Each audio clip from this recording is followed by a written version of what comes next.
अस्सलामुअलैकुम, मैं हूं हुरैन फातिमा और आप देख रहे हैं हिमायती न्यूज HD चैनल। नजर डालते हैं आज की अहम खबरों पर।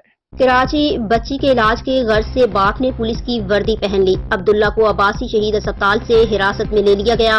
तफसीलात के मुताबिक बाप ने अपनी बच्ची को अस्पताल में एडमिट न करने के डर से पुलिस की वर्दी पहनी थी। जाली पुलिस एहलकार बनने वाले अब्दुल्ला नामी शख्स को अब्बासी शहीद अस्पताल से पुलिस ने हिरासत में ले लिया। अपने वीडियो बयान में मुलजिम ने बताया कि मैं नाज़माबाद काठियावारी मोहल्ले का रिहायशी हूँ, जबकि प्लम्बर और इलेक्ट्रीशियन का काम करता हूँ। उसने मजीद बताया कि बच्ची के इलाज के लिए पुलिस की वर्दी पहनी थी। अस्पताल में डॉक्टर बच्ची को एडमिट नहीं कर रहे थे, इसलिए वर्दी पहनी। मुलजिम ने कहा कि 5 दिन अस्पताल में वर्दी पहनकर बच्ची का इलाज कराने आता रहा। पुलिस हुकाम ने बताया कि तफ्तीश के बाद शहरी अब्दुल्ला को तंबीह करके छोड़ दिया गया है।